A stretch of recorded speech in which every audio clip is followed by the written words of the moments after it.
नमस्कार, नमस्ते. Phaltan YouTube channel मध्ये मी राजकुमार गोपने आपलं स्वागत करतो. संपूर्ण राज्यभरात गाजलेल्या सातारा जिल्हा परिषदेच्या निवडणुकीनंतर जिल्हा परिषदेच्या अध्यक्ष आणि उपाध्यक्षांच्या निवडी नुकत्याच संपन्न झाल्या. दिनांक 20 फेब्रुवारी रोजी या निवडी संपन्न झाल्या. यामध्ये मोठा राडा आपल्याला पाहायला मिळाला आणि हे झाल्यानंतर आता पुन्हा एकदा लक्ष लागून राहिले आहे ते सातारा जिल्हा परिषदेच्या सभापती पदांच्या निवडीकडे. संपूर्ण जिल्ह्यासह राज्याचे लक्ष लागून राहिले आहे. संपूर्ण महाराष्ट्रभर जिल्हा परिषदेचे अध्यक्ष उपाध्यक्ष निवडीचे प्रकरण गाजले होते.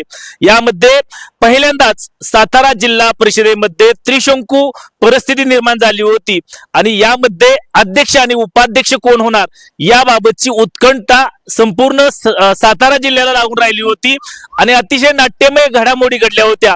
अध्यक्ष आणि उपाध्यक्षांच्या निवडी प्रचंड पोलीस बंदोबस्तामध्ये संपन्न झाल्या होत्या.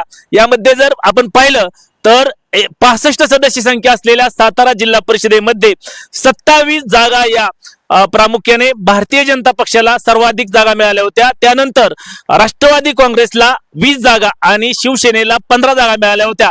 यामुळे अध्यक्ष कोणाचा होणार त्याचबरोबर उपाध्यक्ष कोणाचा होणार याबाबत संभ्रमावस्था निर्माण झाली होती आणि नाट्यमयरित्या 20 फेब्रुवारी रोजी या ज्या निवडी झाल्या होत्या त्यामध्ये प्रचंड पोलीस बंदोबस्तामध्ये आणि जे जिल्हा परिषदचे सदस्य होते यांना पूर्णपणे संरक्षणामध्ये आणून या ठिकाणी मतदान घडले होते. नाट्यमयरित्या भारतीय जनता पक्षाने या ठिकाणी अध्यक्षपद आणि उपाध्यक्षपद आपल्याकडे ठेवण्यामध्ये यश मिळाले होते. 65 सदस्य संख्या असलेल्या सातारा जिल्हा परिषदेच्या सभागृहामध्ये भारतीय जनता पक्षाने 33 मतदान या ठिकाणी मिळवलं तर विरोधी राष्ट्रवादी आणि शिवसेनेला 30 मतांवरती समाधान मानावं लागलं होतं. तर 2 सदस्य हे यामध्ये गैरहजर राहिले होते. अशा प्रकारे सातारा जिल्हा परिषदेच्या अध्यक्ष आणि उपाध्यक्ष पदाच्या निवडी संपन्न झाल्या होत्या आणि यामध्ये अध्यक्षपदी खटाव तालुक्यातील डॉक्टर प्रिया शिंदे यांच्या अध्यक्षपदी तर उपाध्यक्षपदी सातारा तालुक्यातील परळी जिल्हा परिषद गटामधील राजू भोसले यांची या ठिकाणी उपाध्यक्षपदी वर्णी लागली होती. यानंतर अर्थातच संपूर्ण जिल्ह्याचे लक्ष लागून राहिले आहे ते सभापतींच्या निवडीकडे. आता पुन्हा एकदा सभापती पदासाठी या ठिकाणी पुन्हा एकदा संघर्ष होणार का याबाबतच्या चर्चा आता सध्या जिल्ह्यात रंगू लागल्या आहेत.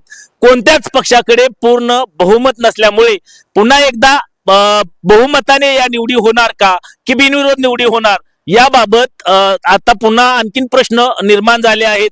एकंदरीतच आता दिनांक 4 एप्रिल रोजी या निवडी संपन्न होत असताना प्रामुख्याने जिल्हा परिषदेच्या ज्या 4 सभापती पदाच्या निवडी आहेत यामध्ये महिला व बाल कल्याण असेल किंवा समाज कल्याण सभापती असेल त्याचबरोबर अर्थ व बांधकाम या ठिकाणी सभापती पद असेल आणि अशा प्रकारच्या ज्या सभापती पदाच्या निवडी आहेत यामध्ये कोणाची वर्णी लागणार याबाबतच्या उत्कंठा आता शिगेला पोहोचल्या आहेत. एकंदरीतच अध्यक्ष आणि उपाध्यक्ष हे सातारा आणि खटाव तालुक्याला मिळाल्यानंतर पुन्हा एकदा आता सभापती पद कोणत्या तालुक्याला जाणार आणि कोणत्या पक्षाला जाणार याबाबतही आता खूप मोठी चुरस निर्माण झालेली आहे. आपण जर पाहिलं तर पुन्हा एकदा आता जिल्ह्यातील जे सर्वाधिक मोठा तालुका म्हणून ओळख असलेल्या कराड तालुक्याला कोणतं सभापती पद मिळणार का की पुन्हा एकदा सभापतीच्या निवडीमध्येही काही कुरघोड्या होणार मतांची फोडाफोडी होणार का हेही अतिशय महत्वाचं ठरणार आहे.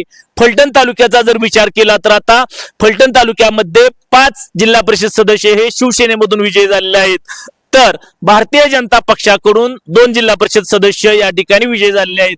1 जिल्हा परिषद सदस्य राष्ट्रवादी काँग्रेसमधून या ठिकाणी विजयी झालेले आहेत.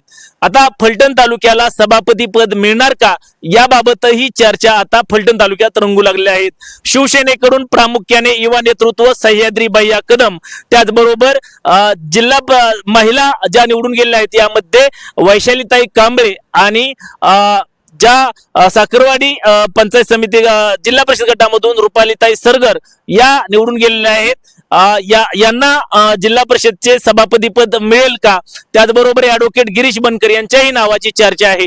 त्याचबरोबर भारतीय जनता पक्षाकडून प्रामुख्याने विष्णुपंत लोखंडे आहेत, त्याचबरोबर ऍडव्होकेट किरणताई नलवडे आहेत. यांनाही सभापती पद मिळेल का याबाबतच्याही चर्चा रंगू लागलेल्या आहेत. राष्ट्रवादी काँग्रेसकडून या ठिकाणी ज्या सौ जगताप यांचाही या ठिकाणी विजय झाला आहे. जिल्हा परिषदच्या गुणवरे गटामधून या ठिकाणी त्यांचा विजय झाला होता. त्यांनाही या ठिकाणी संधी मिळणार का?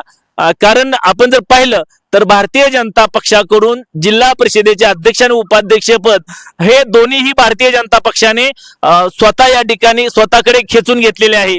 आता मात्र सभापती पदाच्या निवडीमध्ये शिवसेना असेल किंवा राष्ट्रवादी काँग्रेस असेल यांना भारतीय जनता पक्ष बरोबर घेणार का, किंवा पुन्हा एकदा आणखीन भारतीय जनता पक्ष स्वतःच्या ताकदीवरती काही सदस्यांना फोडून सभापती पदे खेचून घेणार का, याबाबतही चर्चा या ठिकाणी आता रंगू लागल्या आहेत. तुम्हाला काय वाटतं? सातारा जिल्हा परिषदेच्या सभापती निवडीमध्ये कोण बाजी मारेल याबाबत जरूर कमेंट्स बॉक्स मध्ये कमेंट्स करा. जिल्हा परिषदेची जी 4 सभापती पद आहेत हे कोणाला मिळतील याबाबतही जरूर कमेंट्स बॉक्स मध्ये कमेंट्स करा. चॅनलवरती नवीन असाल तर नमस्ते फलटण युट्यूब चॅनल सबस्क्राईब करा, बेल आयकॉन दाबा, जेणेकरून आमचे नवनवीन व्हिडिओ लवकरात लवकर थेट तुमच्यापर्यंत पोहोचतील. व्हिडिओ आवडल्यास लाईक आणि शेअर करा. आजच्या व्हिडिओमध्ये इथेच थांबूया, पुन्हा भेटूया नवीन व्हिडिओ मध्ये. तोपर्यंत धन्यवाद.